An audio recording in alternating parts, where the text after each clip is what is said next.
बिस्मिल्लाहिर्रहमानिर्रहीम। आज का हमारा टॉपिक है differentiate between cost and financial accounting. Video शुरू करने से पहले चैनल को सब्सक्राइब करें, लाइक करें, शेयर करें और बेल आइकन का बटन दबाना मत भूलें।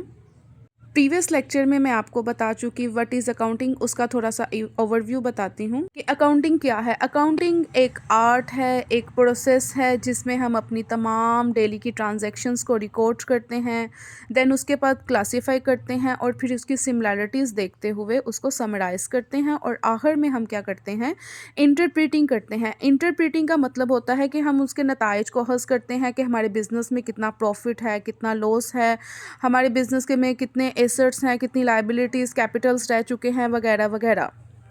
और ये सब हम क्यों करते हैं? ये सब बिज़नेस के अंदर हम इसलिए करते हैं ताकि हमारी कंपनी में, हमारे बिज़नेस में एफिशिएंसी आ सके, हमें पता चल सके कि हमारी बिज़नेस में कितना प्रॉफिट हो रहा है, कितनी लायबिलिटीज़ हैं, कितनी चीज़ें सेल्स हुई हैं, कितनी परचेज़ हुई हैं और कितना प्रॉफिट है और कितना लॉस है। अब आगे हम बढ़ते हैं हमारे आज के टॉपिक पर, फाइनेंशियल अकाउंटिंग और कॉस्ट अकाउंटिंग में फ़र्क जानते हैं। नंबर 1 पे है कि फाइनेंशियल अकाउंटिंग में provide the information to the external user. मतलब हम अपने एक्सटर्नल यूज़र को जितनी भी इंफॉर्मेशन है वो प्रोवाइड करते हैं। अब वो एक्सटर्नल यूज़र कौन कौन से हैं? एक्सटर्नल यूज़र में हमारे सप्लायर आ जाते हैं, इन्वेस्टर्स आते हैं, कस्टमर आते हैं, उसके अलावा हमारे गवर्नमेंट आ जाती है, टैक्स अथॉरिटी आ जाती है। इसी तरह जब कॉस्ट अकाउंटिंग की जानिब हम जाते हैं तो उसमें हम क्या करते हैं कि इंफॉर्मेशन जो है वो हम इंटरनल यूज़र को प्रोवाइड करते हैं। और इंटरनल यूज़र हमारे कौन कौन से होते हैं?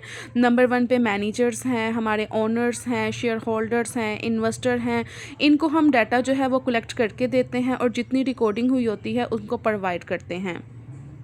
और हम अपने इंटरनल यूज़र को बताते हैं कि हमारी परचेज़ेस जो हैं वो कितनी हुई है, एफओएच कितनी आ रही है, हमारा यूटिलिटी एक्सपेंस कितना आ रहा है, लेबर पर कितना खर्चा आ रहा है, मटेरियल कितना यूज़ हो रहा है। मतलब हमने कोई भी प्रोडक्ट ली है, 100 रुपये की ली है तो उसकी कॉस्ट 120 क्यों आ रही है, वो हम चेक करेंगे कि 120 की कॉस्ट क्यों आ रही है। अगर आ रही है तो उसका सारा ओवरव्यू किया जाएगा और उसको डीपली एनालाइज़ किया जाएगा।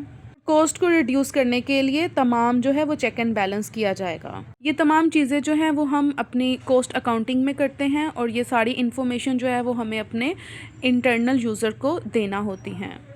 नंबर 2 पे हमारा है फाइनेंशियल अकाउंटिंग में हम प्रोवाइड करते हैं फाइनेंशियल स्टेटमेंट। अब फाइनेंशियल स्टेटमेंट में हम क्या क्या प्रोवाइड करते हैं?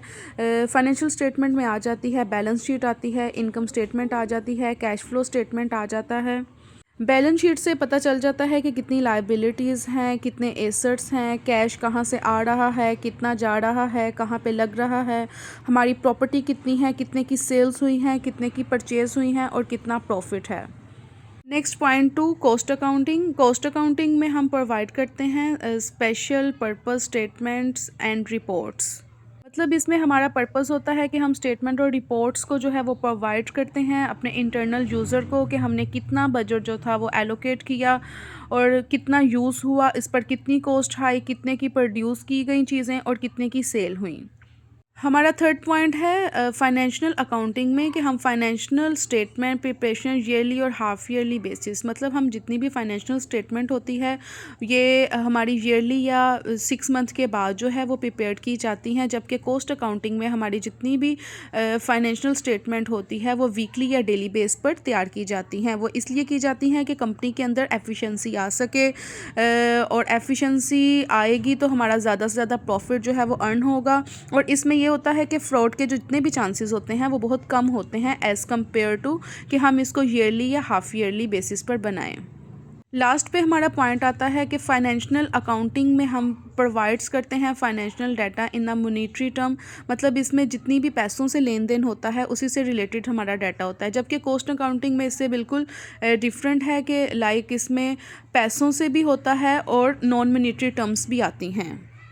मतलब कितने कोई भी हमने यूनिट्स बनाए हैं, 100 यूनिट्स बनाए हैं या जितनी भी एफओएच लगी है, ये तमाम जितनी भी टर्म्स होती हैं ये नॉन मॉनेटरी में आती हैं। इसी तरह कॉस्ट अकाउंटिंग में मॉनेटरी एंड नॉन मॉनेटरी दोनों टर्म्स आएंगी। जबकि कॉस्ट फाइनेंशियल अकाउंटिंग में जस्ट सिर्फ और सिर्फ जितना भी मॉनेटरी टर्म्स होंगी वही वाली चीज़ें आएंगी।